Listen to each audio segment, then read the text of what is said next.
Perfect. Thank you, Dean, and welcome everyone. It's great to be here. I will just make a couple of things we'll need to do for housekeeping. So what I'm going to do is use slides during this presentation as an extra camera. So I'll put slides on like this. So in order for you to read them properly, you'll need to see me, Andy Preston, on the screen. Go to the three little dots at the side of my picture and click Pin. That means you'll see me full screen, which you need to do to be able to read the slides that I go through with you. I'm not put a lot of detail on the slides, so if you will be able to hear them, and I'll reference them on audio, but it's useful that you can see me at least and be able to see the slides rather than lots of a gallery view of lots of little pictures of everybody. If you have any questions as we go through, there's a Q&A button at the bottom and a chat. I'll try and pick up any questions as we go, and I'll try and wrap up a few minutes early to be conscious of everyone's time. And if there's any individual questions that I've got time for, I'll stay on for a few minutes after that if we have any briefly to do so. I would encourage you to make notes during this session because it's going to be really important for you to personalize the ideas and concepts that I'm talking about and be able to utilize that afterwards. I will make sure that I put the recording of this session, so I'm recording it here locally, just my audio and my video, so if you do ask questions, you're not going to show up and they won't show up on the recording. I'm going to pop that into our sales portal for you here, so you'll be able to get access to that a couple of days after the session. So you will be able to go back to this over the next few weeks and to be able to implement what I've talked about. Please make sure that nobody records this session, therefore yourselves, because I'll do it all from this end. Without written permission from me, my fee for unauthorized recording without written permission is $250,000 US. So I wouldn't really want you to have to pay that fee when I'm recording it for you anyway. So I'll handle all that this side. And please make notes as we go through, and the access, how to access it will come out to you probably early next week. So welcome everyone, great to have you here, and I really want to run through what we're talking about today. In particular, is utilizing live and digital events to generate leads and turn them into customers. And essentially today is going to be in three parts. What should we be doing pre-event? And it doesn't matter really what I'm talking about here, whether it's a virtual, a hybrid, or a real life one per se, face-to-face. We're then going to be talking about what we should do at the event itself and what we should do post the event to be able to maximize those areas. And when I was putting this together, I thought probably the easiest way to do this is to talk about the mistakes that most people make when they're putting events together before, during, and afterwards, and therefore not make those ourselves and do the opposite is therefore what's going to generate us some great results. So that's the format that I've put together for you. So please make sure that you have any questions. If you put them down the Q&A or the chat, we'll monitor those as we go forward, and then we'll be able to get your specific questions answered. One thing you'll need to do here, because we have lots of different people on the session here today, is I'll give you the general concepts and ideas, and I want you to think, how do I personalize that for me? How do I personalize that for my style, my organization, for the events that I'm going to? How do I make that idea and that concept work for me in my area, in my culture, within the events I'm going to, within my type of business? That kind of personalization needs to come from you, because I'm delivering this to many different types of companies on the call today. So, utilizing live and digital events to generate leads and turn them into customers. So if we think about pre-event and the things that we should be doing before the event actually comes up and events come up in the future, what are the key things really that we should be doing and making sure we're not falling foul of in terms of mistakes to get best results? I think probably the first thing to acknowledge is this world has changed a little bit since live events were around early this year, and there's still a number of changes to go through. So I think it's important we acknowledge that and be able to react towards that. So really, it's really kind of accelerated the events business and the exhibitions business probably 5 or 10 years into the future, where we're seeing completely virtual events, we're seeing a hybrid of both, and we're seeing live events start to come back around the world, depending what country you're in, and depending what kind of business you're doing. Live events are starting to come back, and I want to prepare you for that as well to get really good work going forward. Because I've had quite a strong and long history in events, in that originally I was employed as a professional buyer, so it's my job to beat salespeople up as a living, as I often say. And I worked for a company that was evolved where I was buying millions of pounds, tens or 20 millions of rand of equipment and supplies in lots of different areas. and it was my job to get the best deal. So from that experience and taking my sales training and speaking role and working in exhibitions around the world now, I kind of took from that experience what people do wrong in a sales process that actually means that they don't get business, they don't form partnerships, they don't really get sales persuasion and influence going well enough, and they don't really kind of hit the mark in terms of what they were trying to do or trying to achieve. And it was in that role that actually I did my first exhibitions as part of that company, as well as the buyer. They ended up helping out the marketing department. So we had a big sort of castle stand we used to put up at these massive exhibitions. We had to hire vans to put together, and it was my job really to help man the stand. And I saw what a lot of people did wrongly in the kind of face-to-face event space in that role as well. And then when that company was sold and bought by a much larger corporation, everyone was retrenched. I thought, what do I fancy doing? I fancy a bit of a crack at sales. I've got to see our sales guys for the previous firm. I fancy having a go at that as well. So that started my career in sales and business development, and I went from being hopeless to the top salesperson in the UK, doing a number of events, exhibitions and shows to get really good results. And that wasn't what solely built my top performing career, but it definitely had a hand in getting me to top performing status. And then, of course, for the last 16 years, for any of you that read my bio or looked me up on the internet, you'll have seen that I've trained over 130,000 salespeople in sales persuasion influence, and I have a particular speciality in working with companies to get better value from live events, exhibitions, trade shows, etc., etc. So what I'm going to share with you today comes from my experience of being a professional buyer and what people do wrong in that sales persuasion influence process, from being an exhibitor and seeing what people do badly at exhibitions, then training people to get better results from exhibitions and sales persuasion influence. So there's all kind of tips and tactics here and ideas. And again, there'll be more in the little portal that I put together for you all after the event to really maximize your value in terms of sales and marketing and the results you get from any sort of event, exhibition, etc., trade show, anything like that. Okay, so the world's changed, as I mentioned. That means that actually events, exhibitions become more important than ever, because it's going to be harder to get face-to-face time with people. It's going to be harder to get digital attention because there's so much more happening. So it's really important that we can maximize our ability to generate business, to generate inquiries, to generate partnerships, to really maximize the value we're getting from any live event and exhibitions and trade shows in particular. So let's look at typically what people might do from a pre-event status. So what should we be doing before event? And more particularly, what are the mistakes that most people will make pre-event that means they don't get the results from the event, the exhibition, the trade show that they should do? What things are people doing, or rather not doing in some cases, that are really impacting the return on investment? And often they say, oh, that show didn't quite work for me, or that didn't quite have the results I was looking for. And actually, it's often not necessarily the show, it's the fact that they've not done a number of key things in the lead up to it, during the show, and after the show that would have got them some really good results. So let's have a look at what we could do to get better results pre-event, and obviously not fall foul of the mistakes that the average person makes. So what kind of things should we be making sure we don't do pre-event? So in the lead up to the event itself, what do we need to avoid? The first mistake, and this is something I see even experienced companies that pay a lot of money to actually have the stand built at a live event. They'll have a lot of money to buy the stand space, the marketing. They'll take lots of people off the road if the salespeople are out of the office to come and man the stand and try and help out the exhibition. And they don't take the time to think in the first place, what is my actual outcome for this? Some people say to me, oh, Andy, I attended that exhibition because we need to have a presence. And I've gone, well, that's great. You've got a presence. What's your point of that? What's the reason for that? What's your outcome here? What do you want to achieve from it? Oh, we want to achieve brand awareness and let people know about us. And I go, well, that's great, but how do you measure that? How do you know if you've succeeded at that or not? You don't want to put all that time and effort and money in and not get your results out of it. So you want to get something a bit more measurable. So what actually are you trying to achieve here specifically?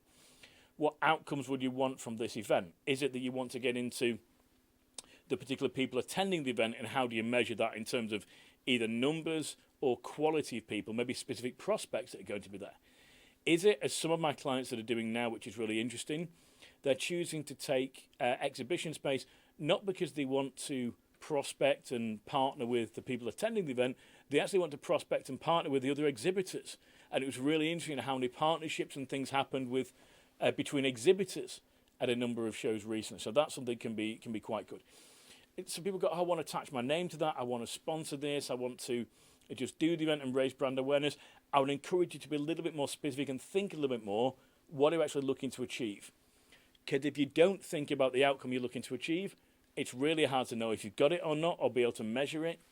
And therefore really hard to say, well, we should definitely attend next year, we should definitely do it again, or we should perhaps roll out our strategy for these exhibitions because we're able to generate a really good return on our efforts.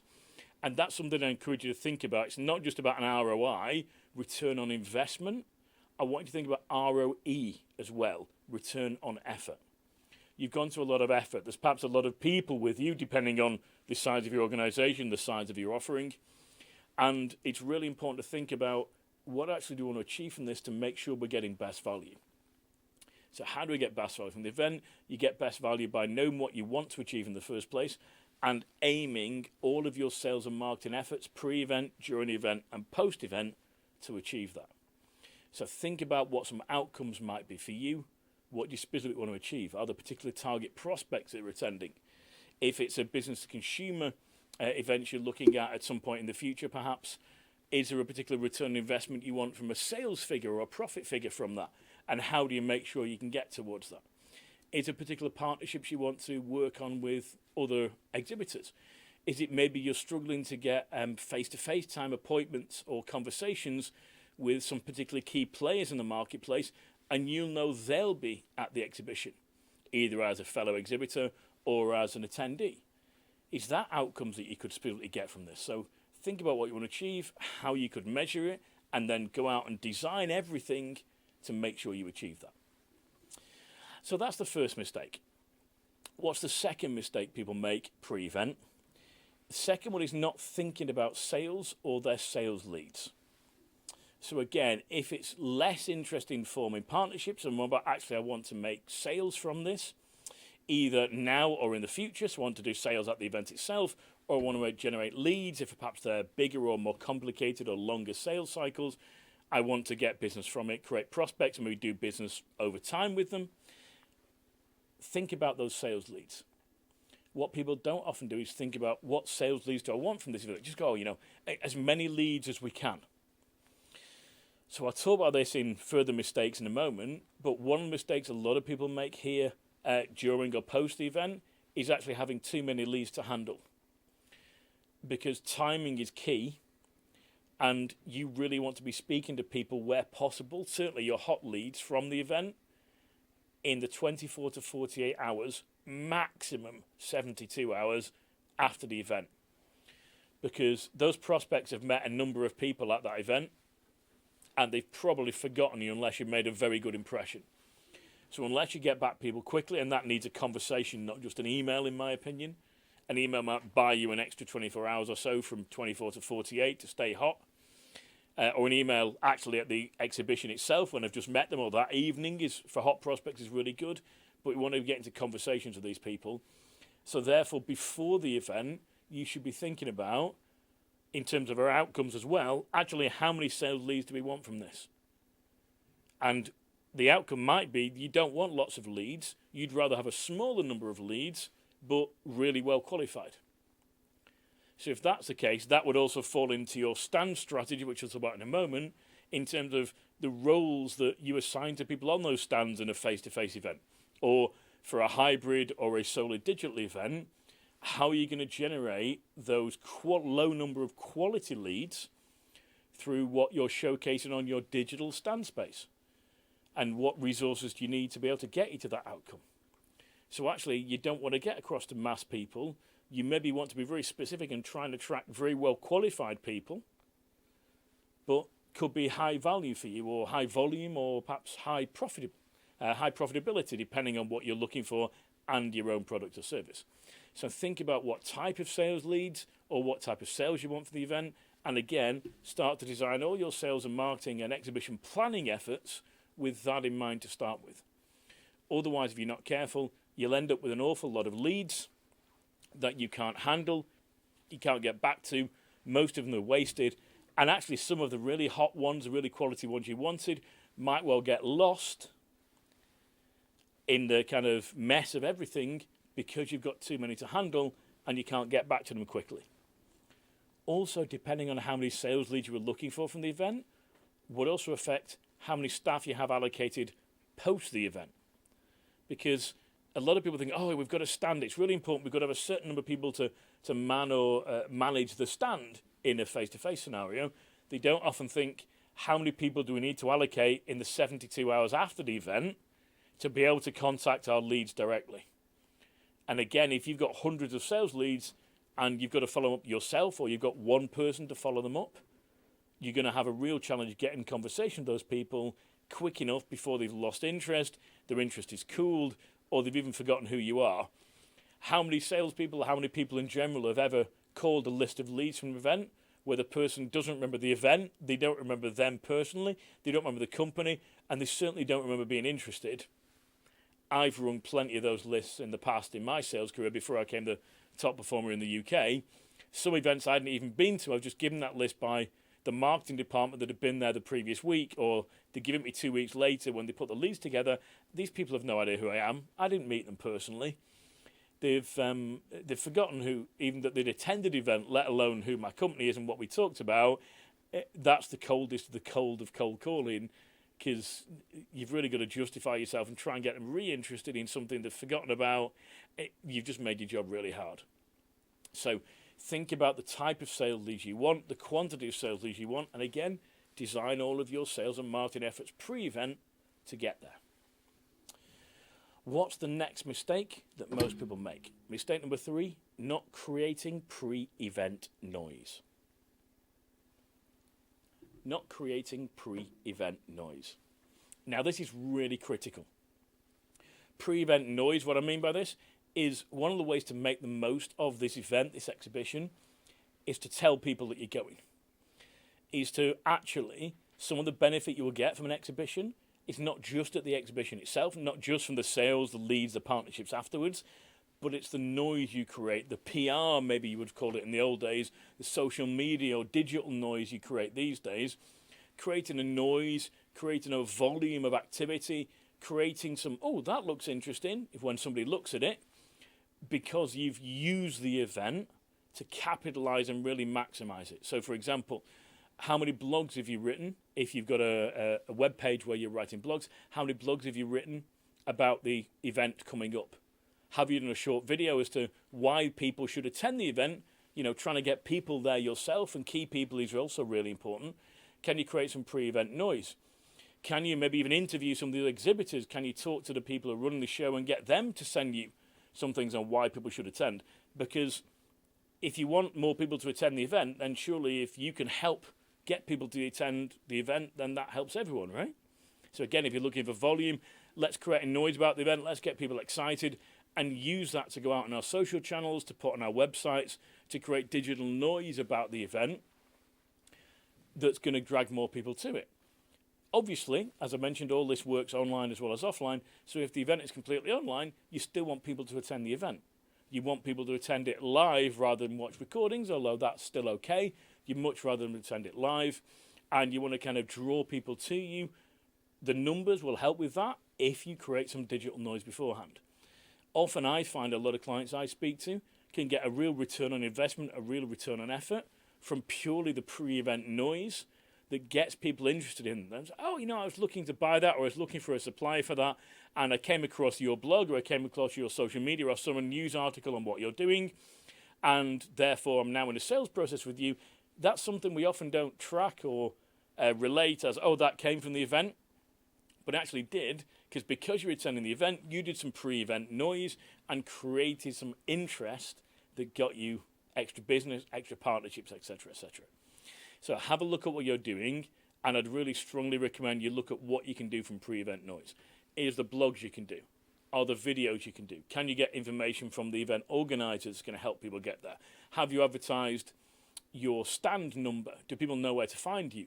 Have you sent them almost like you'd send, if they're coming to your premises, I'm sure you'd send them a map of how to get to you. if they're coming to your stand, well, why wouldn't you send them a digital map of how to find you in the hall? Why wouldn't you almost book an appointment for them to come to the stand and be greeted, have a little thing on the stand saying reserved for Andy Preston, and when they get there, there's a little bit reserved for you, or a little small gift, or something, just a little token, or I've got this for you, or welcome Mr. Preston, etc., etc. Why wouldn't you create an experience if you're looking for specific key players around the event? Use it as your excuse.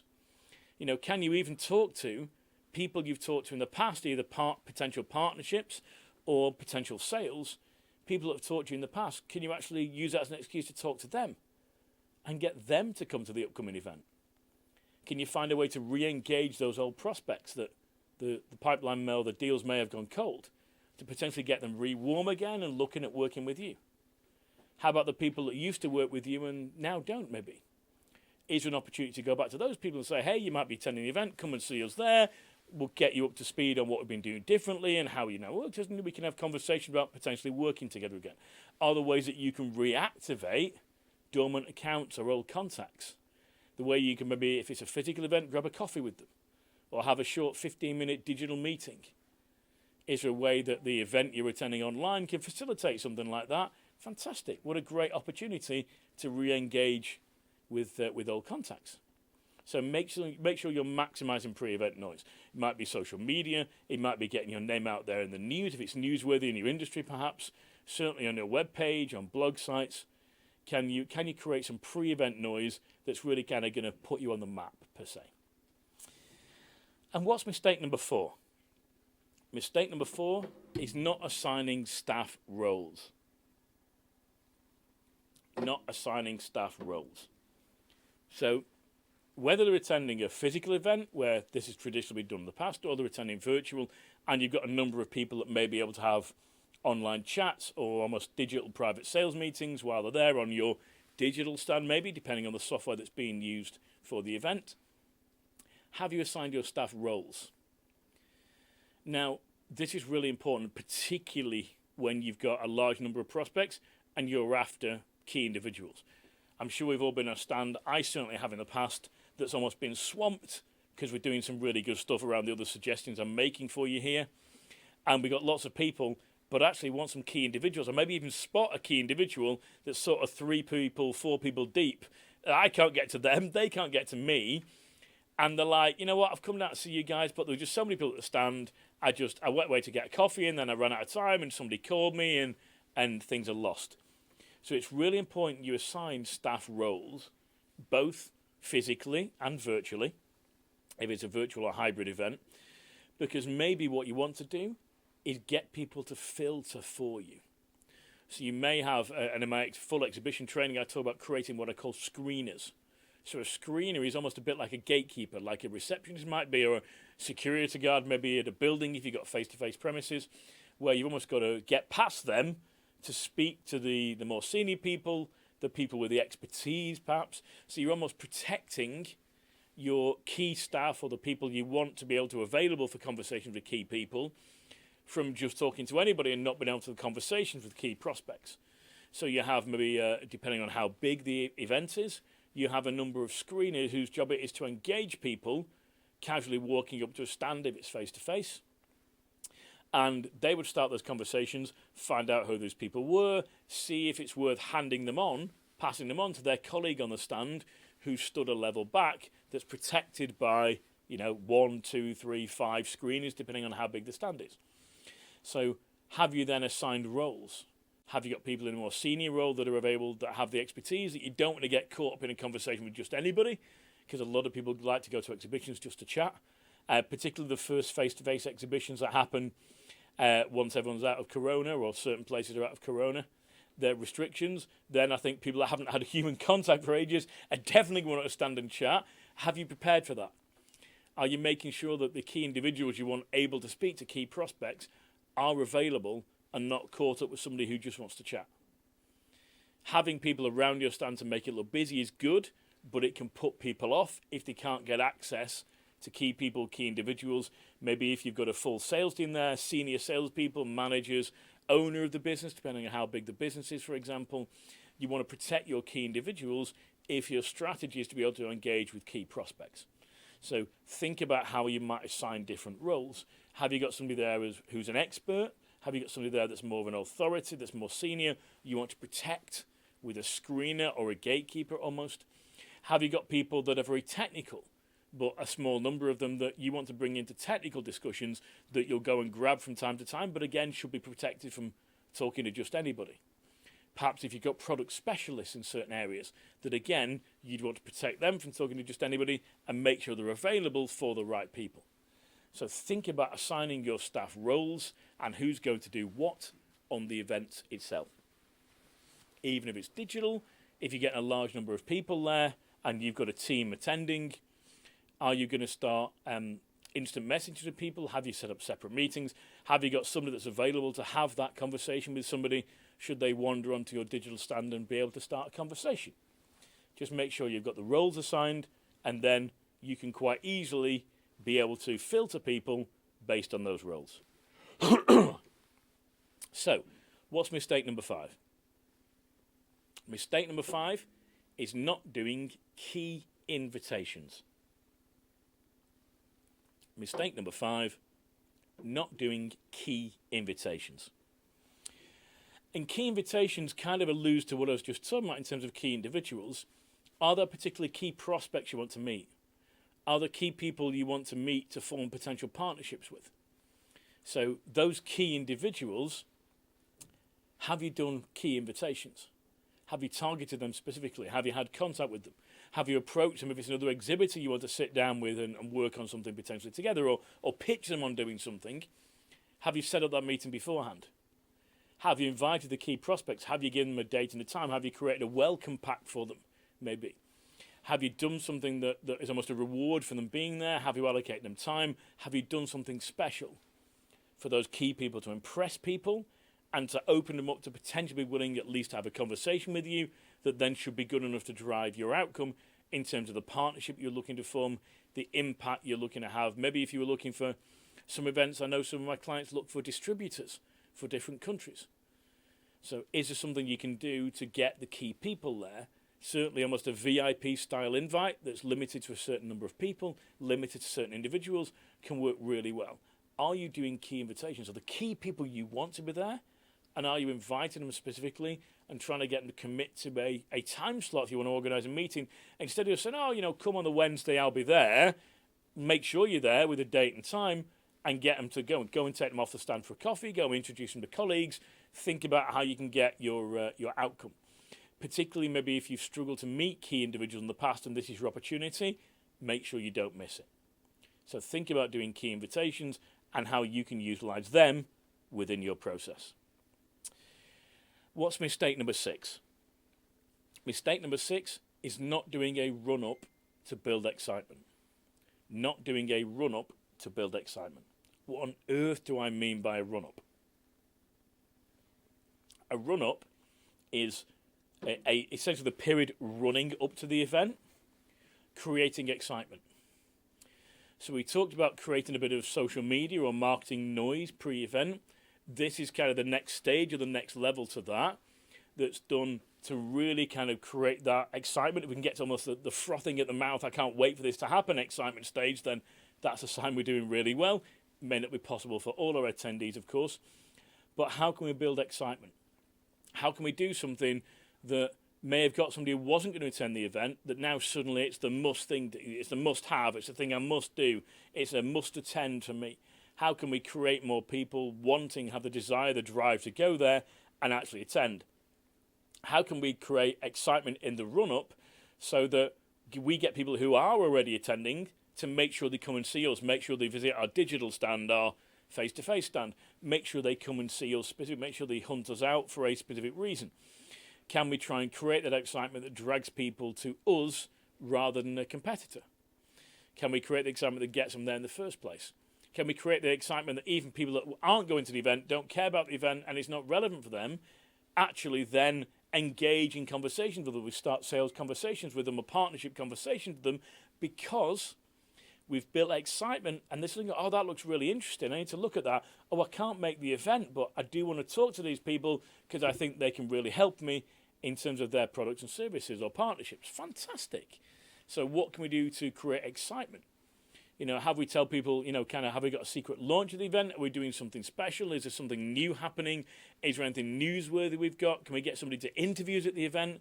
Is it something we can get somebody to come and take a picture, a short video at the event of us that can go out during the event to get people back to the stand or to get people to come and see us? Can we do something that's newsworthy that gets interest, either put out by the organisers themselves, put out by industry press perhaps, or even just ourselves on our blogs, or maybe bloggers for the industry and influencers?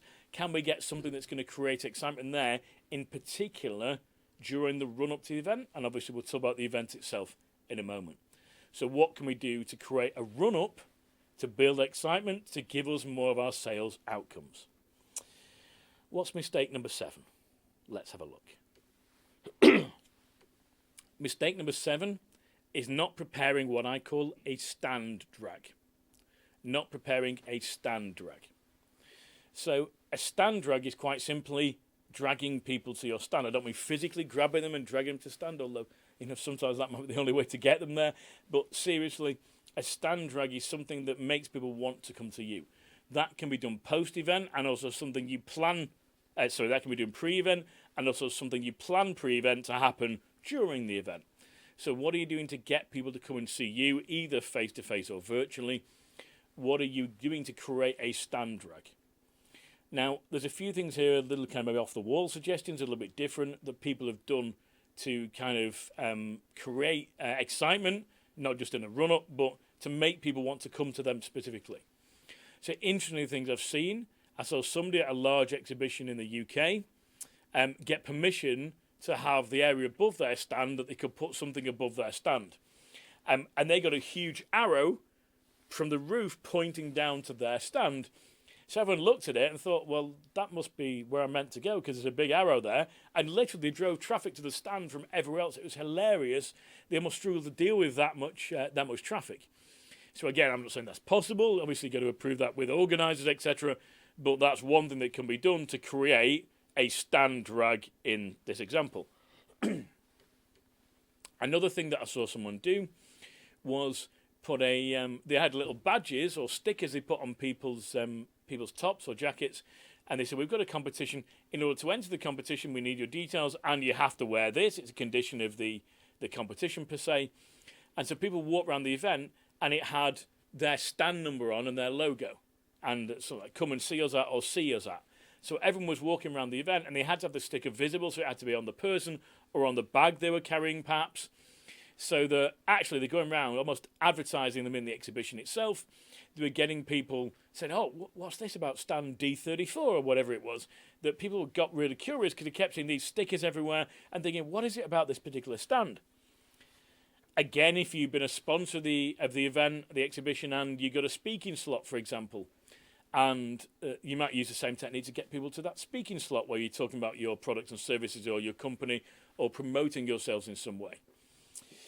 I'd also seen people, I remember a client saying to me, Andy, we want to produce some plastic bags for the exhibition or some bags for people to put the stuff in, but if we're going to spend the money on it, we're going to produce the biggest heavy-duty bag we possibly can so that everyone else puts their stuff in our bag. So it's our logo and our stand number, so people are walking around the event, the exhibition, with our stand number and logo on. I thought that was interesting. That again is going to create some curiosity, some interest. Thinking, where do people get these bags from? That was really useful to put all the stuff in that I'm carrying. I'll go and get one of those bags. So there's some kind of things that can be done to create a bit of a stand drag. If it is a physical event, is there something you can do on the stand? Can you get something that draws people? I've seen like little games where people have to go round with a little metal wire, make sure they're not touching the wire with this little hoop thing they go through. People have put magicians on stands in the past. They put massage in the stand to create a bit of interest so people come to their stand. I've seen people do cocktails or make coffee. They'll give away certain cakes. There's one actually baking cakes at a particular stand. Nothing to do with their product or service, but was something they've done to create a bit of stand drag. So what can you prepare in terms of stand drag that's going to get people to come and see you? If the event is digital, and you've got a digital space here, essentially a digital stand, what can you do to get people to want to visit your stand, take a look at what you do, and take an action in more detail? Have you recorded video there? Have you recorded a video intro from the individuals they might be chatting with on the online chat, if that's available in the system that you're, the event you're at and the system they're using to run it. Can you engage them like that? What can you do to be more engaging on the digital stand itself? Is there a next action you can get them to take? Again, depending whether you want lots of sales leads or you want a small number of highly qualified sales leads or partnership opportunities. Can you do something here that's actually going to make them interested in, encourage them to contact you, give their details, enable you to follow up? Is there something you can do that's going to make them do that? Is there something you can do, provide them with, that's going to make them want to hand the details over, go to the next sales stage in your sales process with you and get really engaged? What can you do there? Okay, so that's in terms of the pre-event. If we look at the mistakes, I'll just run through them again for anyone who joined late. First mistake is not thinking about their outcomes. Second mistake is not thinking about sales or sales leads. Third mistake is not creating pre-event noise. Fourth mistake, not assigning staff roles in terms of what we want them to do at the event. Fifth mistake is not doing key invitations to key individuals, to big players, to the big fish prospects, perhaps, to use a sales term. And mistake number 6, not doing a run-up to build excitement. And mistake number 7, not preparing a stand drag. Just out of interest, what I'd like you to do here is just pop into the chat for me now. Just use the chat and make sure that's working here. Just pop into which one of those particular mistakes do you need to make sure that you're not making? Which one do you want to focus on to make sure that you're not making for your next event? Is it you want to make sure you think about your outcomes? You can put outcomes. Not thinking about sales leads, you want to make sure you think about sales leads. Put sales leads into the chat. If it's pre-event noise, please put pre-event noise. Type that into the chat. If it's staff roles, put staff roles into the chat. Not doing key invitations, put key invitations in the chat. Run up if it's mistake number 6. And stand drag if it's mistake number 7. So just looking at those, type those into the chat for me now, and let's see what people are saying. Which one do you want to focus on or think about more deeply before your next event? Which mistake do you definitely not want to be making before your next event? Let's put those in the chat now. Let's give you a few moments.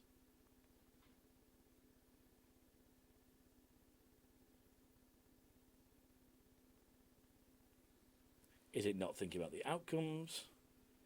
Is it sales leads, pre-event noise, staff roles, key invitations, run-up, or stand drag? Key invitations is one we're seeing there, perfect. Stand drag. Oh, I think some people send it privately to me there.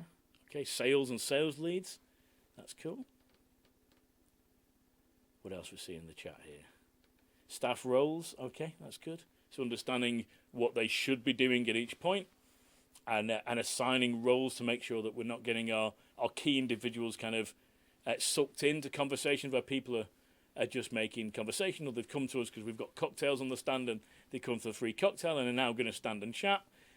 Maybe we want to keep our key individuals free to speak to potential key individuals in terms of our prospects. Okay, so keep popping those into the chat. And what I now want to look at in terms of those mistakes is now move on to during the event. So during the event itself,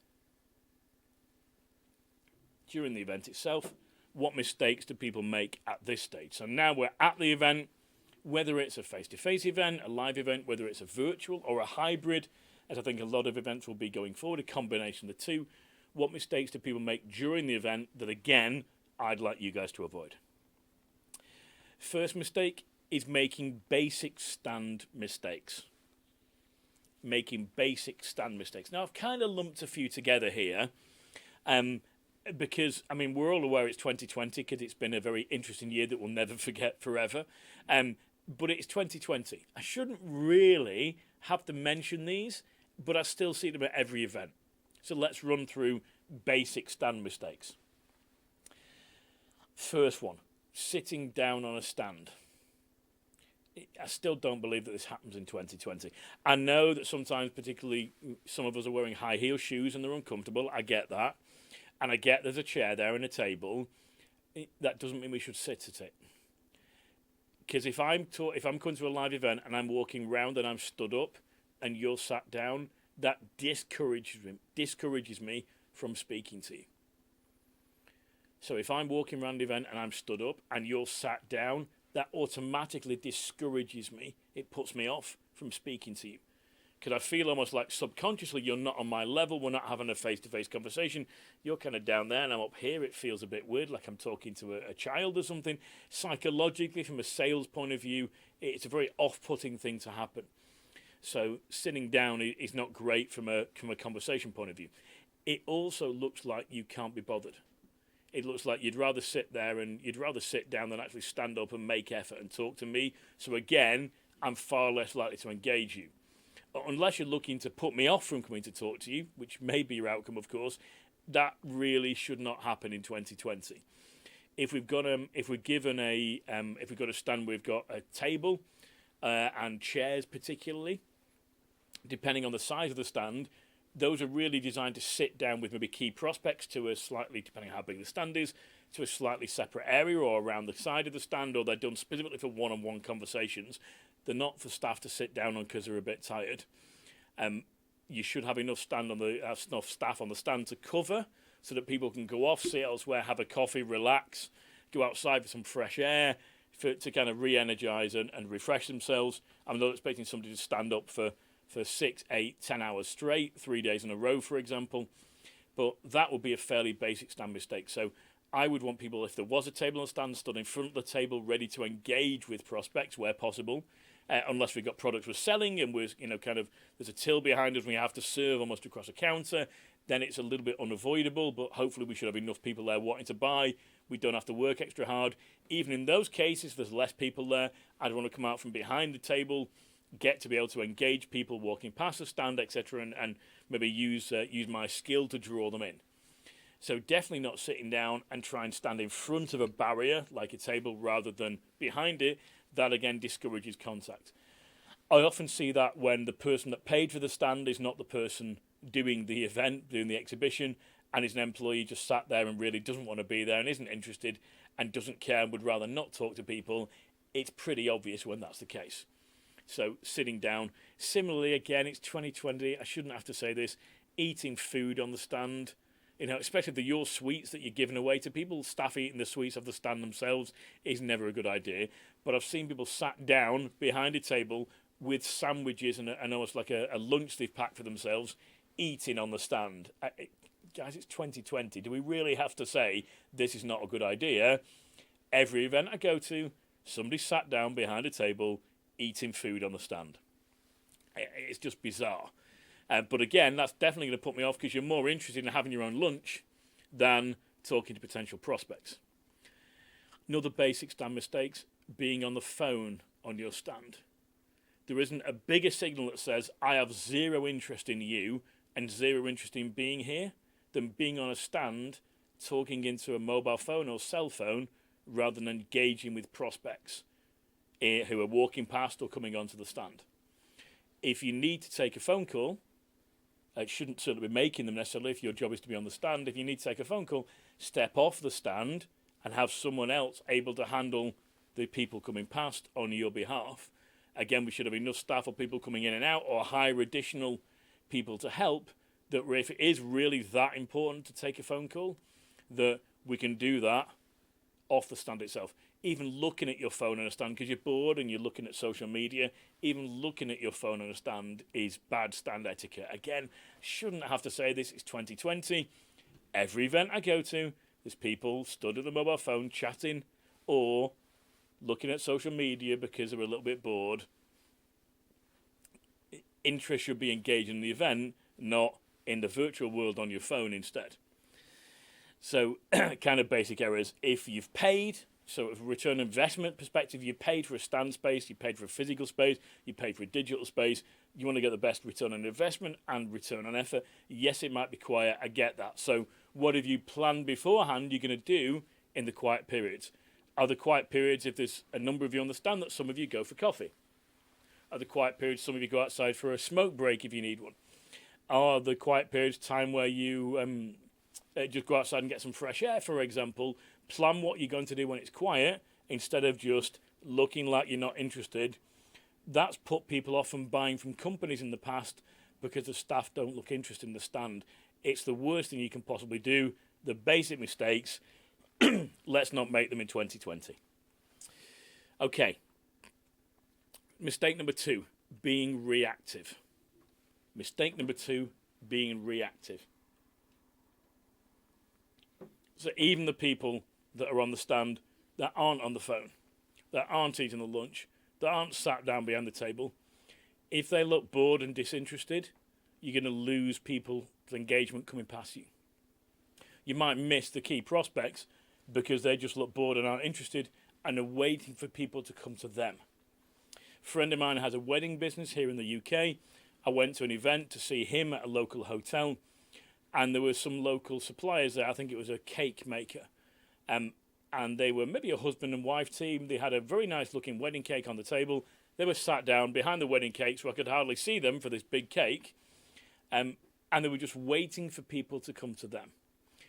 They got zero business from that event. The people that got business from the event were stood out in front of the table, engaging with the people, handing out the literature, getting details of people to give them something in return. They'd got their sales process going. And they were getting, people are getting, I've signed 2 bookings today, I've got 3 or 4 leads today, and those people are, we never get much out of these. I'm like, that's because you sat down behind the table, looking disinterested, expecting things to come to you. The world where everything used to come to you no longer exists. You will need to go out and fight for business in the future, because people generally will have less money to spend because of what's happening in the economy for the next couple of years. Doesn't mean the business isn't out there, it just means there's less about. So you're going to need to make sure it comes to you, not to the competition. So therefore, we need to be proactive and go out and get it, and not reactive and just wait for it to come to us. So again, standing up in front of the table, get off the stand, or not say off the stand, but get to the front of the stand, engage with people, be nice, smile, friendly as they're walking past, engage them in conversation are good tactics.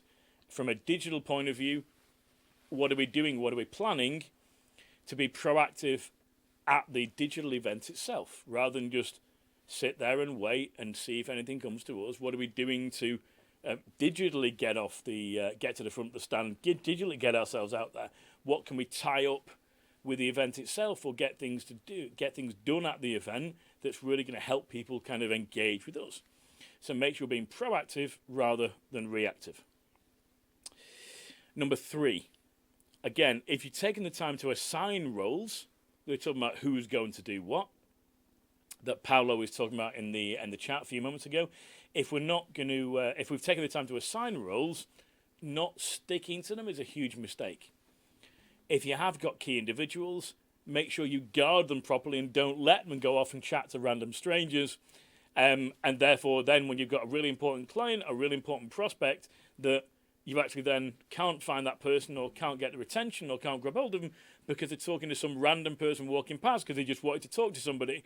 Make sure they're sticking to the roles. If you've got the sweepers, the gatekeepers I mentioned, make sure they're doing that role and they've not gone all off, get a drink together or a cup of coffee or for a bit of fresh air or a smoke break together. Make sure that, again, they're fulfilling those roles. If you're taking the time to assign the roles, make sure that people are following them and getting the results for you. Okay. Mistake number 4, not managing the energy. Now, I'm not going to have a conversation that it's 2020 and we should manage our alcohol intake over a 2 or 3 day exhibition. I don't need to have that conversation. But we do need to manage our energy. Because again, one of the things that happens with a lot of companies when they have an event, particularly if it's a big event and they've got a big stand, they take most of their key staff members to the event, like the whole of the sales team, which are probably some of the managers, which is generally speaking the higher paid people in the company, and they've taken them out of their normal day-to-day roles to do the event. That's massively increased the cost for doing it. And what then happens is they don't manage the energy of those people over the time. We don't have people that, you're not saying that somebody has to be on the stand for all 3 days. Are we getting people that will come and relieve them? Have they got time to get out and relax? Are they maybe somebody who's going to do a half day and split it between different people? Have we got people that if somebody calls in sick or can't make it because something happens at the office from a business point of view, Have we got people that can come in and help and support that's going to make sure people's energy get high? It's a tiring thing to do an event all day, particularly if it's multiple days. I've done 4 or 5 day exhibitions in the past where it's just really tiring. Again, I'm wearing flat shoes as a guy, so it's slightly easier for me than some people, but it is really tiring. You've got to manage your energy. You want the people on your stand to be positive, to be happy, to be engaging and lively in conversation and manage their energy. You don't feel like that at the end of day 3 if there's only a few of you on the stand and you're having to be on the stand 24/7. It's just really tiring. It's mentally tiring and it's physically tiring. So how are you planning to manage the energy of your staff? How are you planning to manage the energy of the people you've got there? Have you allocated other people to come and relieve them at certain times? Have you got extra potential? You've gone out for exhibition staff to come in to handle the extra people just to give a little bit of cover? Have you got certain people coming in at different times that are going to do that? Have you got reliability in that? And managing the energy. So manage your energy, staying on top form, being interested, being able to have conversations, not being bored, tired and disinterested, and definitely not flagging, definitely not kind of low energy. The way you then talk about your products is perhaps a bit more bored and tired. You've gone a bit more low energy. You've started to lose interest yourself. They've started to lose interest in you. Instead of being on top of your game, vibrant, positive, sounding like somebody you want to do business with or want to partner with, so managing the energy is really key. What might mistake number 5 be? Let's take a look. Mistake number 5, not sorting prospects. Not sorting prospects. What might I mean by not sorting prospects?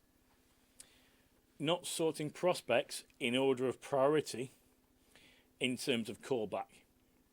So what you want to do at the event itself is plan your event follow-up. Think about that pre-event, of course, but during the event, who are the people you need to get back to fastest? Who are the really important people you want to call really quickly to make sure they're not the bottom of the pile that you might not get to for more than a few days? Ideally, the important people want to be running the day after the exhibition. If the exhibition's a weekend and you see them on a Saturday, you want to be able to call them on the Monday. The exhibition's on a Monday, you really want to call them on a Tuesday. The exhibition on a Friday, you might probably pop them a note on the Saturday and call them on the Monday.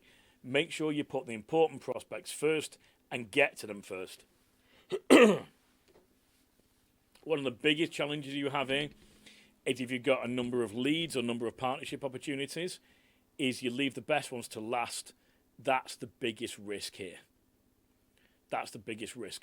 Because then they think you're less interested in them. They've potentially forgotten about you. They've forgotten your discussions. Their emotional interest in working with, buying from, partnering with you has now dropped a little bit because the emotion and the engagement and the really good conversation you had, hopefully, has now died away.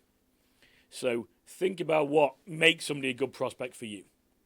Think about not sorting prospects and the impact that might have. So what makes somebody a good prospect for you? What makes somebody a hotter prospect than others? What makes somebody who maybe they spend more money, maybe they'd be quicker to buy, maybe the situation means that they're going to buy quickly, so you want to speak to them first. Think about what makes somebody a good prospect or good potential partnership for you if you're looking for partnership opportunities, and get to them first. How are you going to sort and prioritize your prospects from that exhibition? And maybe even who's going to call them? Ideally, the person who had the conversation with them wants with the person doing the follow-up. One mistake I see a lot of people make, if it's a large company particularly, they go to the exhibition, they go to the event, and then they give the follow-up to the most junior people in the company. Usually the worst skilled and worst paid, rather than somebody more skilled and more focused that would, get a benefit from the conversation or benefit from doing business or partnership with them, or particularly the person having that conversation. I'm not saying the managing director of a 5,000 person company should follow up the people that he spoke to, but it would be ideal if they did. If they spoke to real 3 or 4 key players that are of that seniority absolutely I would be saying you need to be making contact with those people, or maybe your PA needs to be making contact with their PA to set those meetings up. But the person who's had those conversations is always the best person to then follow up those conversations. Don't delegate it to a junior person just because you see it as not important. Again, you're really screwing with your potential results from that event, that exhibition. So not sorting prospects is mistake number 5. Mistake number 6, not creating the follow-up or next steps. So in other words, if you're going to follow up, if it's going to be a phone call, whatever your follow-up looks like, have you told the prospect that's going to happen? Have you told the people you've met what the next steps are? Have you agreed the next steps? If it's a really important prospect and you then want to have a further meeting with them, or a digital meeting maybe from a virtual event, have you told them what's going to happen? Have you booked the appointment in? Have you got somebody, if not yourself, to send them the meeting request that they've accepted? Again, the quicker you respond, the keener you look, the more impressed somebody is with your speed of, this is a person that really takes action. This is a person that's really on top of their game. I really respect that. Speed of response is critical in today's market. If someone else gets there before you, if your competitor at the event and they're trying to partner with the same people, or they could be trying to talk to the same prospects as you, it's really important you get to those people before your competitors do.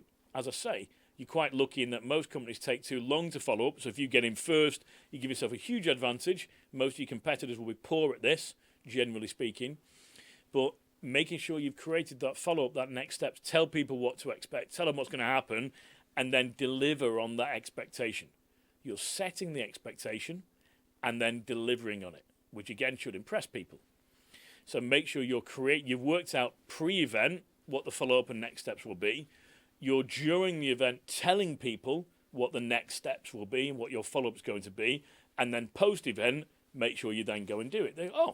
This person's done what they said they're going to do. They're reliable. They've done exactly what they promised me. They're trustworthy. In a world where it's really hard to get the truth, you can see that with the news, and we have 3 different versions of the same story these days. Which one do you believe? Depending on which newspaper it's in and which media piece it comes out of. It's really hard to get to the truth. It's really hard to get trust. It's really hard to get people to like you, to trust you, to believe in you in a short interaction. It really helps if you do things in the process that helps gain you that trust, that helps gain you the reputation for reliability. One of the things that will do that is setting the expectation. This is what's going to happen next. We'll be speaking the next few days, blah, blah, blah, etc., and then delivering on that expectation. So mistake number 6, not creating follow-up or next steps, and obviously then delivering that. Mistake number 7, not documenting the experience. Not documenting the experience. So what I mean by that again is the experience of the event. Whether it's digital or so it's virtual, or whether it's a face-to-face, so it's live, it does not matter. If it's hybrid or both, does not matter. You're again creating noise here during the event about the experience. Have you got people going around taking pictures at the event, going onto social media? Have you got yourself or your colleagues taking pictures of you and your colleagues at the stand, going out on social media, not just on a company page, but going out on individual staff pages? Have stuff gone to LinkedIn and different social platforms? Is it on your blog? Have you done a short video? If you're really serious about this, have you employed a photographer or videographer to come to the event, depending on where it is, much easier if it's virtual, and take photos of you and get some video snippets of you that again is, maybe your key players, your managing director making a statement, talking about a new product launch or product release, for example, or something new happening in the business. Can you do that with the event? If you've gone internationally for this event, can you talk to the exhibition organizer who will have photographer and video crew there and get it wrapped into your package, pay a bit extra to get this availability for you, but really kind of make the most of the event in terms of document the experience, what it was like, the number, every day, in my opinion, you should be doing a review of the day, not just within your team to see what went well and what's improved for day 2, for example, but documenting that and going out on social channels, on your blog, on your website, commenting yourself on LinkedIn, for example. We've done this today. We've achieved this. Here's a picture of this. Here's a picture of the sweet jar at the end of the day. Look how many visitors we had. The sweet jar's nearly empty. We'll have to buy more sweets tonight, ready for tomorrow. Creating a bit of fun around it, but kind of documenting the experience, creating that buzz, creating the kind of noise I mentioned around the event while you're there to get people excited who might be coming tomorrow, the day after, to get people want to come to you. Maybe even, when they see this during or after the event and they weren't there, they now want to talk to you because they really like what you had to say, and they really only read the blog because he had a picture of an empty sweet jar or a really good headline that made them click onto the social media content, and now they're aware even they weren't before. You can create lots of extra opportunities outside of the event because of what you do during the event. So these mistakes we were making here in terms of the 7 during the event, the mistakes we said, and again, pop these into the chat. Just type these into the chat for me. You don't need to do a Q&A, just the normal chat here is good for it, or I get those as well. It's easy to keep track of in the chat. Which mistakes do you want to make sure you don't make going forward? Your next event, which events do you make sure you want to avoid? Which are most important for you? The basic stand mistakes I mentioned, being reactive rather than proactive, not sticking to roles. So let me just go through. So basic, you can put into the chat. So it's basic mistakes for you. Make sure you're proactive. You can put that into chat rather than reactive. Put proactive or reactive. You can put roles into the chat, which means you're not sticking to roles. You need to make sure we're assigning them. You've got to stick to them. Energy, put energy into the chat. If it's not managing the energy, you want to be able to manage the energy better. Sorting, pop the word sorting into the chat if it's you want to make sure you'll sort prospects better. Follow-up, pop follow-up into the chat if you make sure you're creating the follow-up and next steps better or your next event. And pop experience into the chat if you want to focus on documenting the experience. What should be the things for you to focus on at the event itself? Pop them into the chat now. Pop basic in if it's basic stand mistakes. Reactive in if it's reactive or proactive. Roles in if it's not sticking to assigned roles. Energy if it's not managing the energy. Sorting into the chat if it's not sorting prospects. Follow-up into the chat if it's making sure you create follow-up and next steps while you're there. And experience if you want to make sure you document the experience and kind of tell a story of what's happening at the event. What do we see here? Sorting, Tammy said, fantastic. Yeah, making sure we're able to sort what's happening and sort prospects, make sure we're getting back to key people quickly. What else do we have here? Experience, great. Okay, so document the experience. That's really good. If you have a special social media person, even if the social media intern, if you've got nothing, it's just you at the event, then why not talk to the organisers about how, they'll have a camera crew there, they'll have the video guys there. Can you get the footage from that? They'll want to put it out on their social channels anyway to create a buzz around the event. Get that footage as well, be able to use it, get it out to people quickly, create the story, create the buzz about you, your company, what you're talking about, what you're doing at the event. You get lots of extra PR and draw people towards you and extra sales leads, maybe not even from the event, just because you put a little bit of extra effort into the event itself. Okay, so on to the third part. What are we now going to do post-event, so after the event itself? And in particular, what mistakes do most people make post-event? So after the event, what mistakes do most people make? And therefore, what do we need to make sure that we're going to avoid? Mistake number 1, not prioritizing the leads. So I've talked about sorting the leads and putting them into priority, making sure the hot leads, if you're going to call them that, are rung first. The most important leads, the hot prospects, making sure they're done first. You do not want to run out of time on this or find that it's going to take you 5 days or in some cases 10 days to get through to people, and actually the ones you struggle to get through to and have taken 10 days are the really important ones. Most people underestimate the work taken after the event in terms of follow-up. So in terms of not prioritizing leads, they underestimate the time needed to prioritize and focus on all of the leads. Because the people are back to work, particularly if it's people from the event, so they've had 1, 2, 3 days off perhaps to be at the event, and now they've got 3 days more work to do when they get back to the event because the stuff they should have done while they're at work has not been done for them. It's kind of piled up, waiting, and then they've done the event and they're tired, and then they're straight back into work with the stuff in the event to do and the normal job and the 3 days work from when they weren't there last week to do. Stuff gets deprioritized and leads probably on top of their mind. Making sure that those leads are prioritized. Because as I'm saying, you really want to get back to people in 24 hours. 48 hours is kind of okay. 72 hours, you're starting to drop a little bit. Anything after that is bad. And what people often do is, I've got 50 leads. You know, a salesperson, I can make 50 calls in a day. No problem. What they haven't realized, they might only get through to 10 of those. They might get through to 5 of those. And they've only had a handful of conversations. So to actually, it's not about how, have you rung them? Oh, yes, I've sent them an email. I did it once. Or yes, I've rung them. I couldn't get hold of them, but I've rung them once and left a message. That does not count as talking to them. It does not count as a sales conversation. It may take you, if you're not careful, as one person, if you've got 50 leads, it could take you a week or 2 weeks to manage to speak to most, if not all of them. Which means that if you're going to get 50 leads in the exhibition, you need more than one person calling them, talking to them, to be able to get through them within my recommended time of follow-up.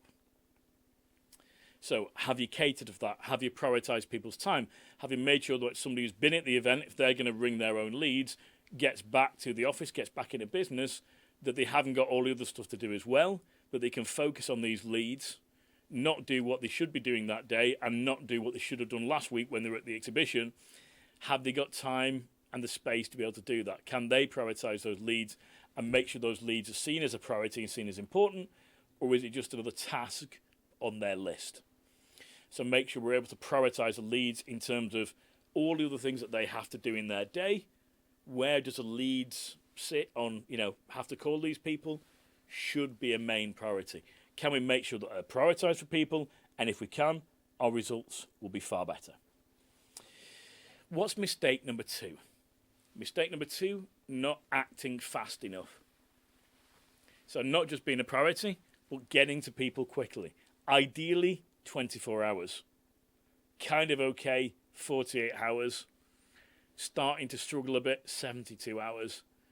And I would count, by the way, if it's a Friday event, I would count Monday as 24 hours, because unless it's a business consumer, when I might contact them on a weekend, it's probably going to be Monday when I speak to them. So that'll be my 24 hours kind of in that situation. But certainly make sure we're acting fast enough. Make sure we're getting back to people quickly, we've prioritized it, and we're getting those conversations. If we are going to drop the ball a little bit in terms of timing, drop the ball with the least important prospects would be my advice. We shouldn't be doing it at all, but if we have to, make sure we're dropping the ball with the less important for us for whatever reason. That might also be a sign, by the way, that you didn't quite set up your type of leads properly, and your strategy for the event was a little bit off, because if you're struggling to get through to people and struggling to be able to get through the number of leads, you may want to change your strategy to get a lower number of leads, but higher quality, more qualified in future. That might impact your future event strategy, of course. Okay, what's mistake number 3? Mistake number 3 is not qualifying the leads. So either at the event if possible, and certainly after the event, post-event, we should be qualifying leads. So if we are running the business where conversations are going to take a while, it's going to take a while for something to happen, whether it's a partnership conversation or it's a sales conversation with a prospect, or we're trying to hook in a new distributor for a certain area, for example, making sure, again, we're qualifying who we should be spending our time with. Just if we are ringing someone else's leads from the exhibition, just because that person thought it was a hot lead doesn't necessarily mean that it's a hot lead, and it certainly doesn't mean because it was a hot lead last week that it's a hot lead this week, because things may have changed for them. Particularly after the conversation with us, they went to talk to 3 of our competitors at that show, that exhibition, that event, and actually then set follow-ups with them as well, and are maybe more interested in other people now than they were in us. Things may have changed. So qualify or re-qualify those sales leads. Are they really important? Are they still keen on working with you? Is the product or service still a fit with them? Is it still what they're looking for? Is what I call their buying motivation, their interest in buying now, and their interest in buying from us in our products or service, is that interest still there? So re-questioning, re-qualifying, re-finding out, is it still something that they're serious about, want to talk more about, and are we able to turn this into a potential partnership, potential distributorship, or potential client based on these conversations? So qualifying leads, make sure we're qualifying those before if we can, certainly during, and definitely after the event. Are we spending our important time with the right people? Again, the more senior your people are, the more important it is for them to be focused on the hot prospects and the quality leads that are going to bring a decent amount of revenue going forward, or the most important partnerships, the most senior people in the clients, for example. We want to prioritize their time and the quality of the leads. Mistake number 4, not setting next actions. Now, one of the things I find a bit crazy here, but I see happen so much, is companies spend a lot of time, money, and effort doing some sort of event. Whether it's a live event, an exhibition, whether it's a face-to-face thing, so it's live, or whether it's a digital event, a hybrid event, a mainly or solely online event, they put lots of effort in. They have lots of staff involved, most of the staff, if not all of the staff in the company, depending on the size of the company in most cases. They've spent a lot of money on marketing, they've done brochures, leaflets, literature, they've done a stand drag, they've got a magician on the stand, they've got sweets, they've got a prize draw, they've got giveaways, they put loads of effort in, they've done a lot of things right, and then the post-event is where it goes wrong. Because they haven't qualified the leads, they haven't prioritized the leads, they haven't set out who's going to ring them and where. While we've got a few more than we thought, we're going to have to get other people in to help with this, even though it's not ideal. We need to be talking to these people quickly. Mistake number 4 is not setting next actions. So the first kind of criminal big thing that people do post-event is because they're so busy, they don't ring any of their leads. Or they ring very few of them because they're too busy. That's criminal when you spend lots of money, lots of time, and lots of effort from yourself and colleagues to do this event, whether it's live or virtual, and then you don't follow up from it. That's bad. Not quite as bad as that, but nearly as bad, is they do one follow-up and they don't set a next action. So they do one follow-up and then let the people drift, and maybe, again, in that proactive versus reactive conversation we had at the event, they just let people drift, and if they come back to them, they come back to them. If it's meant to be, it's meant to be. That's dangerous when it comes to sales, because what we want to do is have a conversation with them after the event and then understand what the next steps are with them. When should we be next in contact with them? What is the next thing we should be doing with them? Do they need to have a further meeting? Do we have an online meeting? Do they need a demonstration? Do they need a separate catch-up? Is it a conference call with my colleagues and their colleagues involved? What are the next actions? And get that in the diary now. So from that conversation post the event, or, if it's possible at the event, then let's get something booked in the diary. But once we've spoken to them after the event, what are the next actions we need to take with those people? Whether it's prospects to potentially do business with, to become customers, whether it's a potential partnership, whether it's a potential distributor for us for a certain area in some cases. Make sure we set those next actions from that conversation and don't just let them drift off into nothing. Again, you've spent the money, you've spent the time, you've spent the effort. Please, please, please do not miss the last bit up. I'm not saying it's the most important bit, but it's very important because that gets you the return on everything else. Hey, unless you've sold lots of products at the exhibition itself and made loads of money, then great, you might not care as much, but there's still a lot of money in that follow-up. Make sure that we're not missing that step and doing it well enough. So make sure we're setting next actions. What's mistake number 5? Mistake number 5 is not republishing content. What on earth do I mean by not republishing content? What I mean by this is republishing, you might call it repurposing, you might say using content again and multiple times. In other words, if you've written a blog on your website about the event, either during or afterwards, or sometimes beforehand, are you then putting that out on your social channels as well? Are you making a comment about it? If the salespeople or the stand members, the staff who are actually at the event, if you've put out your blog on your company profile, have they shared it on their personal profiles with a comment? So therefore you're repurposing, you're also republishing multiple times, so a different and bigger audience, more diverse audience, is going to see it. Is the video on your website? Is it on your blog? Is it on your social media channels, the video you've taken at the event? Even a quick sort of to camera selfie of yourself and the staff there with a bit of a comment. Where's that? Is it on the website? Is it on the blog? Is it on Twitter? Is it on LinkedIn? Is it on Facebook? Is it on Instagram? Is it on, God forbid, TikTok or whatever new things have come out this week? Is it on the social channels that you're active on and your website? Have you got it in with the exhibition organizer? They're doing a write-up on it. Have you got comment from one of your key individuals, your managing director, your product specialist? For example, how can you maximize the value of that content? By republishing, repurposing, using it again and again in different places. Again, you've spent, from a marketing point of view, you spent the time and effort to be there, you've put all the effort in, let's really maximize the use of this afterwards. Mistake number 6, not using the excuse for contact. Not using the excuse for contact. What do I mean by that?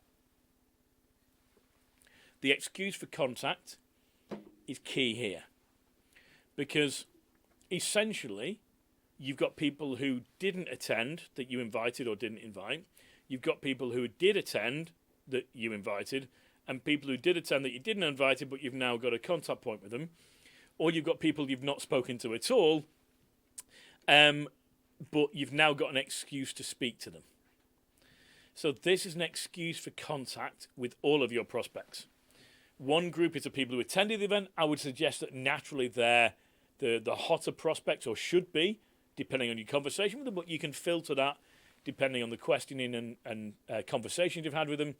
You're then going to have people you invited that didn't come. Doesn't mean you can't contact them, send them the blog of the event, the overview. The salesperson might want to ring them if it's a direct-to-customer operation where you tell them about what happened at the event and what they, almost like, here's what you missed. Let me give you an update on it. Let me tell you what we launched at the event. Let me tell you the new product areas. It's an excuse for contact from a marketing and sales point of view to go out to those people.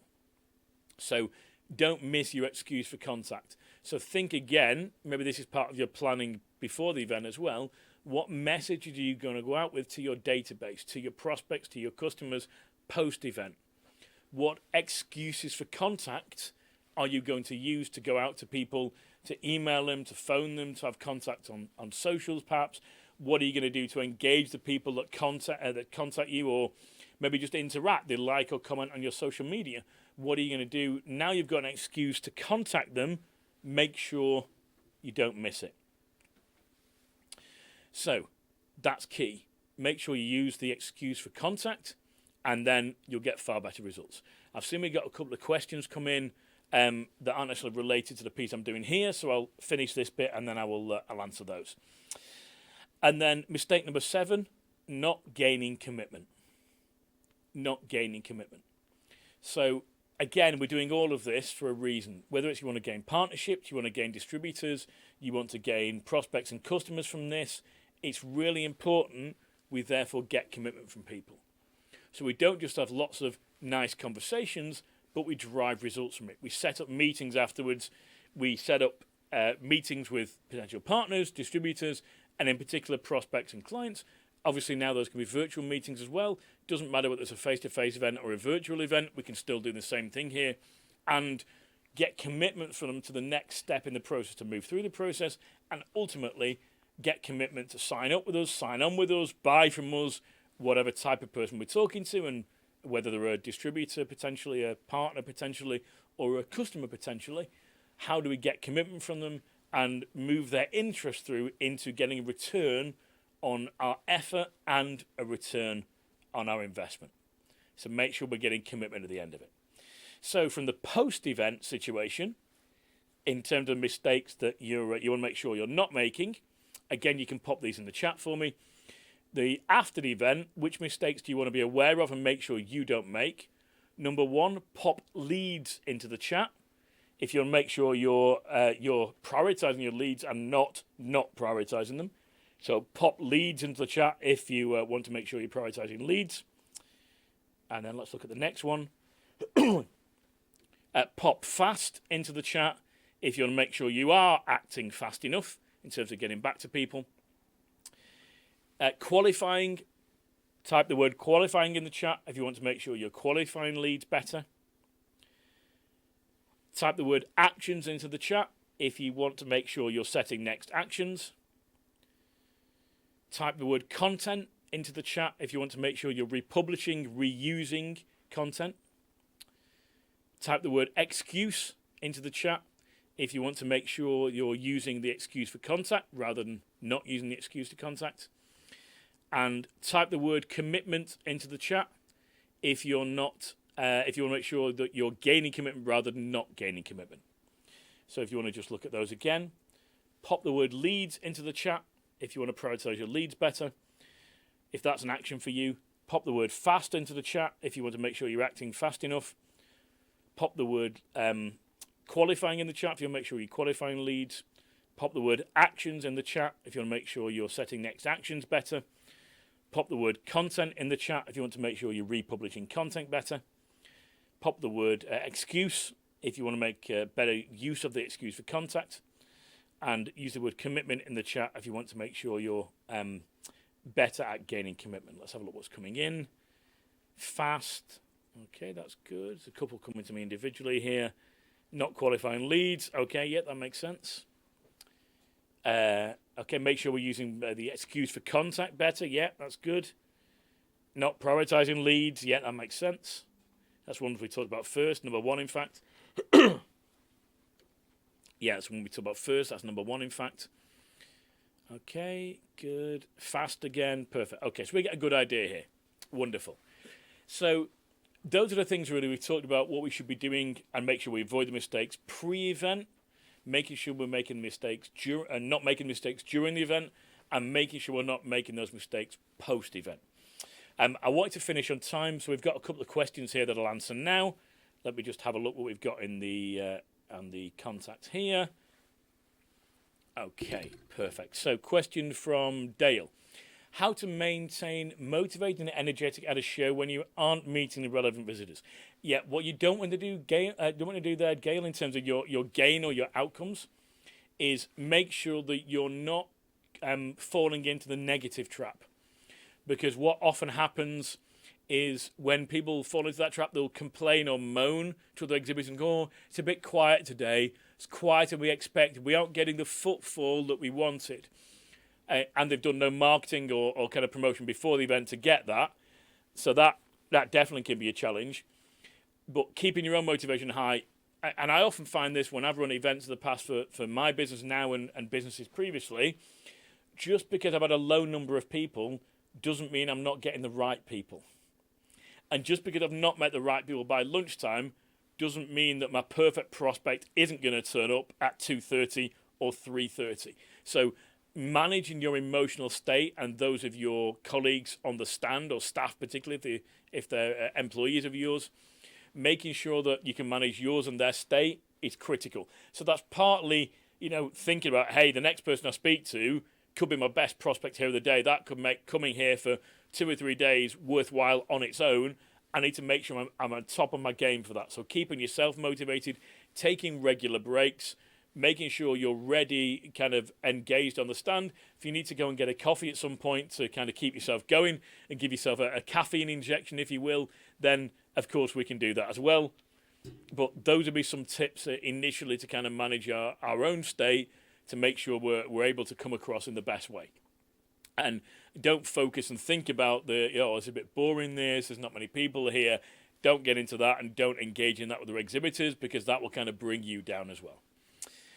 Okay, thank you, Dale. What else have we got here? From the anonymous attendee, welcome anonymous. Won't send an email after 24 hours of a trade show, not yield any results, as your email being a pool of millions of emails from other companies who are trying their luck with the same client. Okay, so first of all, it depends on how many they speak to. I would say that events that I've been to, I generally get emails from companies afterwards and not phone calls. So if you really want to stand out, phone call, absolutely. That would be my general favourite way of doing it. An email is better than no email. And the faster you get to it, the first person that gets kind of responses to that, first person responds, is the one they're most likely to remember. If you want to be really sharp, if you can then take 2 minutes after the conversation with somebody to walk off the stand and send an email or response on your phone, so it's like a few minutes afterwards, so the person sees it on their phone 10 minutes afterwards or when they get home, that's really impressive. If you really want to impress people, that's great. If you've taken their details, you've got their cell phone number or mobile phone number, and you've asked them, for example, as I definitely would do, are you on WhatsApp if we send you some information by WhatsApp? And they say yes, and they agree they're happy to accept a WhatsApp from me, I will send them, I might say, hey, let me send you WhatsApp now so you know it's me when I drop you the message. I may well do that. I may then send them, if I haven't done that, I might send them a WhatsApp if they give me the number a few minutes afterwards, if I've established permission for that. A few minutes after saying, great to meet you, I'll send the information the next 24 hours for you. Again, that's making you stand out. So I think speed of response counts. If I really want to stand out, that's going to be a phone call or a WhatsApp if I can get permission to do that. WhatsApp's great, particularly if it's an international exhibition. You've got permission to get on their phones now. That's a really nice way to stand out. Those are better than an email. But if I've got nothing else, I'll revert to an email. The key is speed of response. If I really want to stand out, yes, definitely use other methods as well. And your email needs to be great and put together well and short to the point. Tell them what's going to happen next, rather than just here's a 7-page document what we discussed and 14 attachments and 34 links. Absolutely, that's not going to be great. But email is better than nothing, and the longer it's going to take you to respond to them personally, you need some pre-communication with them to let them know it's going to be 48 hours, 72 hours. Let's do what we can to impress people. It doesn't have to be an email. That's probably my last choice, but that's better than nothing. But use my other tips to personalise that. Okay, on doing key invitations pre-event. Sometimes it's difficult to know whether your key target participants will be at an event because the event organisers don't provide this information on time if at all. Yeah, you probably don't get that before. What would be your advice? Because sending emails to the info address of your target often doesn't work. But yeah, again, Mapizzo if I can, phone calls. Definitely a fan. LinkedIn. If these people are on LinkedIn and use LinkedIn, get them on there. Start sending messages to them. The purpose of inviting them is not necessarily because they're definitely going to attend. Oh, I've had an invite from Andy. I've had an invite from Mapizzo. I'm definitely going to turn up now. It's your excuse for contact. So you might not come to the event. They'll go, but I can't come to the event, but that looks really interesting. Can we have a conversation separately? Can I set up a meeting with you? Or actually it started them to think internally, hey, I used to use these guys or I talked to these guys at this show 2 years ago. They've got some new stuff now. Maybe I should talk to them again. So it's more of an excuse for contact, and some of those will turn up. But the point is that I don't expect them all to turn up. I'm hoping they turn up and I'm going to go out to them. What I might be able to find with Pete, so if I've done it last year, the organisers might have given me a list of who attended, or they might be able to tell me like levels of people or certain companies. So I could call those companies and say, who from your company is planning to attend? I want to send them something. I want to send you an invite. I've got a VIP invite for them or something to pick up from our stand while they're there. Again, think creatively with our excuse for contact as to what we can do to increase the likelihood of them attending, but also it's an excuse for contact to be chatting to them anyway. Whether they arrive or not, it's good if they do. If they don't, I still want to maybe see if I can have a conversation. So the excuse for me would be the main reason there. Okay, and in Kachinga, let's have a look. Is getting a lot of leads in the event the right way to measure a successful event or the business closing leads? Oh, great question. I think, you know what? The success of the event is defined by the results compared to your outcome. So if you've decided you want a small number of very qualified leads and you get a large number of every man and their dog and their pet aardvark and their sister's brother-in-law, you go, actually, that wasn't successful because it didn't achieve our outcomes that we set out. If you don't set any outcomes, it's really hard to know if it's successful or not. And for me, I used to think, oh, the more leads I get, the better. But then I found I couldn't follow them up on time. And I was just talking to a load of people that I could have bought that data. It was, they may have attended the event, they didn't have much of a conversation. I didn't create much of an impression in our dialogue on the stand, or in this case on a virtual conversation. So they'd forgotten about me anyway. They'd seen so many other people. It was almost pointless. So I think I would judge it based on what does success look like when I plan the event, and then I'd measure that success against, did we achieve that? And I might change. I might actually go, well, we planned for a low number of leads, but we actually got a high number of leads with less qualified, but that brought us loads of business. So actually next year or next event, we're going to plan for a more broader strategy in terms of number and quality of leads. So yeah, it might change your thinking after that. I think the success criteria for me for each event might be different, and each company might be different, but I think the trap we often fall into, to go back to one of the previous conversations before as well, is that sometimes if there's low number of people at the event, that means it was a terrible event. While I'm there, this is a terrible event, nobody's come here, there's low numbers, they haven't done enough marketing, I spent all this money, I'm getting no return. Actually, there could be really good people. I remember I did one event here in Manchester where it was badly attended. They did separate workshops. I think I had 5 people in my workshops, one of which I think was a guy organising the cars on the car park. Because they actually charged, I think he was in on security, they charged people to come to my workshop, so I had 4 people. It was when I first started 16 years ago, but still, with my reputation, that was a really low number.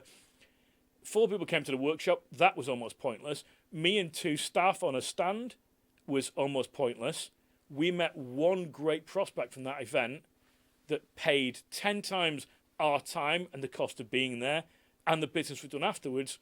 And we've got a huge amount of business from referrals from that company.